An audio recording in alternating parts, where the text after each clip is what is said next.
हाँ भैया राम राम, मैं हूँ शुभम और भैया आज मैं आपको दर्शन करवाने वाला हूँ सांवरिया सेठ के, वो भी मात्र 500 रुपए में। तो चलो इस जर्नी की शुरुआत करते हैं। ये हूँ मैं और हमारी गाड़ी सज चुकी है। ये हमारे साथ वाले मुकेश भैया, इसके बाद ये हमारी गड्डी जो आज हम इससे आए हैं स्टेशन पर। ये हैं हमारे अधिकारी जी अर्पित जी, सीनू जी, और मुझे तो जानते ही हो, ये तुम्हारा भाई शुभम। और ये है पालिया रेलवे स्टेशन। यहाँ से हमने टिकट बुक करी जो कि 55 रुपए की थी। और भैया ऐसी दिखती है 55 रुपए की टिकट। और भैया ये हम खड़े हैं, ये हमारे ठाकुर साहब मिल गए गाँव के, तो इनसे कुछ वार्तालाप करी। इसके बाद ये आ गई हमारी आज की एरोप्लेन। कमाल कर दिया आपने कितने टैलेंटेड है आप। अरे सॉरी गलती हो गई भैया, ये है ट्रेन। फिर धक्का मुक्की करते हुए भैया जगह तो मिल ही गई। 55 रुपए की टिकट जो खरीदी थी, ये हम देखो चारों एक ही सीट पे आने में बहुत मेहनत लगी है। अब भैया हमारे कुछ चर्चा कर रहे हैं, भैया बहुत गहन चिंता कर रहे हैं। इसके बाद हमारे भैया ने निकाला कि भैया भूख लग रही है तो चलो पराठे निपटाया जाए, क्योंकि अर्पित जी है ना साथ में, घर से बांध के लाए थे पराठे। हमारे पराठे निपटाए और अर्पित भैया की कहानी सुनते हैं। क्या हुआ था उस दिन, क्या हुआ था? खेत पे गया तो 2-3 बच्चा दिखे, तो भाई ने भाई गटरा वाला था, ऊँट वाला। तो भाई ने बेचारा करो यार, बच्चा दिखी या माँ देखी, अगल बगल माँ नहीं दिखी कहाँ पे। माँ नहीं दिखी तो भाई कुत्ता ये था ऊँट वाला, इनका होगा। तो भाई हमने देखा नक मुंडो हाँ, तो हम क्या जर्मन शेफर्ड दिखे।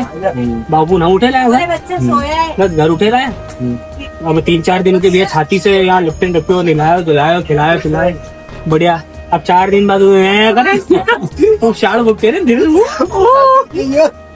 अब वो वहाँ भी नहीं पकड़ा थी। अब बाबूजी गया 3-4 दिन बाद खेत पे, तो वो जो बच्चों है खेत पे, वो घरे जो है पूछे रहे बोल, लेकिन जो खेत पे तो बच्चों को शाड़ मुझे खेत में शाड़ मुझे चल रहा है। एक बार बाबूजी के शाड़ पे दौड़ते ही दिखी गए। बापू आया घर, बोले बेटा शाड़ उठे लाया जर्मन शेफर्ड के बाद जोड़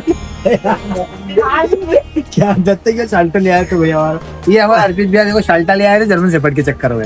इसे भैया सोच समझ के लाना चाहिए किसी को घर। अधिकारी जी की आप बीती सुनने के बाद भैया हम वापस चल दिए हमारे सफर की तरफ, स्टेशन से पार होते हुए, क्योंकि हमको जाना है सांवरिया सेठ जी की नगरी में। और भैया ये उतर गए हम निम्बाड़ा रेलवे स्टेशन। ये है तुम्हारा भाई झोला वाला टांग के जमरिया ना, एकदम बढ़िया। भैया यहाँ निम्बाड़ा स्टेशन पे देखा। इसके बाद हम निम्बाड़ा स्टेशन से बाहर निकले और पहलवान बातें करी कि अब आगे क्या किया जाए, लेकिन बोला कि चलो आगे। फिर भैया दद्दू से बात करो, दद्दू बोले 10-10 रुपए लूंगा तो सीधे स्टेशन बस स्टॉप पे छोड़ दूंगा। तो भैया दद्दू से मुशक्कत करने के बाद दद्दू बोले कि चलो। तो सब कुछ जमा करने के बाद भैया हम भी हो गए पीछे जमा और चल दिए हम बस स्टैंड की तरफ। फिर वहां से हमको गाड़ी लेना है, तो भैया यहाँ से हमने 10 रुपए की टिकट ली। और ये शहर के अंदर के नजारे देखो आप।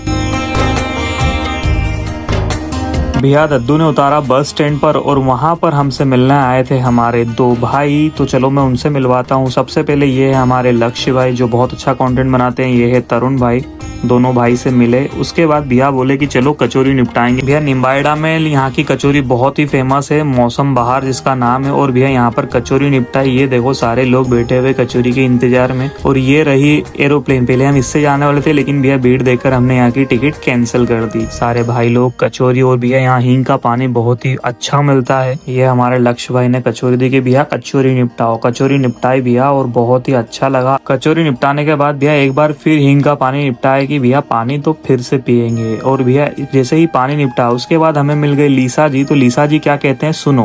ब्लॉग डालोगे? नहीं, वीडियो बना के रख रहा हूँ। भाइयों को बाय बाय करने के बाद हम निकल लिए सांवरिया सेठ जी की नगरी के लिए। तो भैया क्या नज़ारे थे रास्ते के, ये एक अलग ही आनंद है। ये अनुभव अगर आपने किया तो मुझे कमेंट करके ज़रूर बताना, क्योंकि ये आनंद लेना बहुत ज़रूरी है।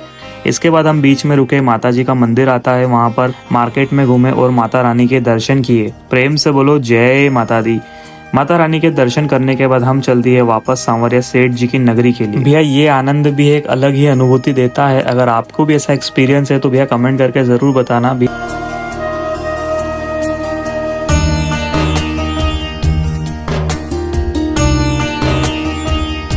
भैया फिर हम पहुंच गए थे सेठ जी की नगरी में। और भैया वहां पहुंचते ही बारिश स्टार्ट हो गई। भैया क्योंकि हम ये यात्रा 500 रुपए के अंदर करने वाले हैं, तो भैया हम होटल ले नहीं सकते थे, तो हम पहुंच गए सीधे धर्मशाला। और भैया धर्मशाला पे अभी एंट्री नहीं थी, तो हम वहां बैठे।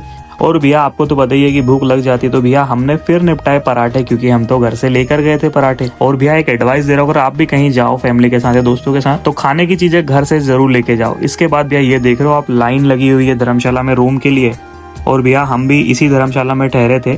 और फाइनली हमें मिल गया रूम। तो भैया आप कमेंट करके बताओ रूम कितने का होगा, फिर मैं आगे बताऊंगा कि रूम कितने का है। भैया ये रूम है मात्र 50 रुपए का, 4 जनों के लिए। हम 4 लोग रुके हुए थे यहाँ पर। तो भैया ऐसी यात्रा करना भी जरूरी है, दोस्तों के साथ जरूर ऐसी यात्रा करें। फिर भैया धर्मशाला से रेडी होकर हम चल दिए मंदिर की ओर, सारे लोग दर्शन करने के लिए। भैया मेरे 4 लोग और हम चारों लोग चल दिए बाबा के दर्शन करने। सेठ जी की हवेली, क्या ही गजब नजारा है रात का वहाँ पर।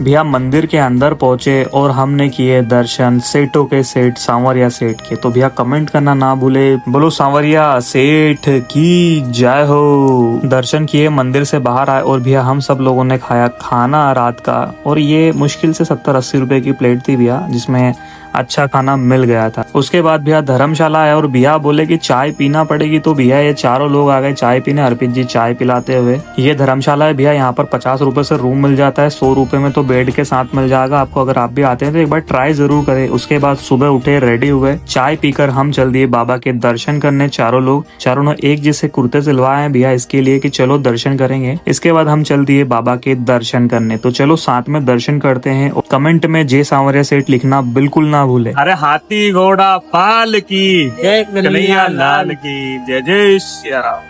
भैया दर्शन करने के बाद हम आ गए सीधे धर्मशाला। और भैया हम सबको लगी थी भूख, तो सबने स्टार्ट किया इंटरनेशनल खाना। ये देख रहे हो भैया, सेव, परमल, प्याज, अच्छा केरी, मतलब ऐसा आनंद आया ना भैया, क्या बताऊं आप लोगों को कि आप भी अगर खाओगे ना तो मजे ही आ जाएंगे। खाने के बाद भैया हम निकल लिए घर की तरफ। यहाँ पहुंचे और निम्बाड़ा आए। निम्बाड़ा ऑटो करके सेम वही प्रोसेस है, वहाँ से टिकट लिया सीधे पालिया रेलवे स्टेशन के लिए और सारे लोग वहाँ से निकल लिए। इसके बाद भैया फतेहाबाद पहुंचे। फतेहाबाद पहुंच के बोले कि भैया यहाँ के गुलाब जामुन बहुत फेमस है, 20 रुपए प्लेट मिलता है। तो भैया वो सारे लोगों ने खाया, उसका कॉस्ट आया 80 रुपए। और भैया इस ब्लॉग को यहीं समाप्त करेंगे। चलो भैया राम राम।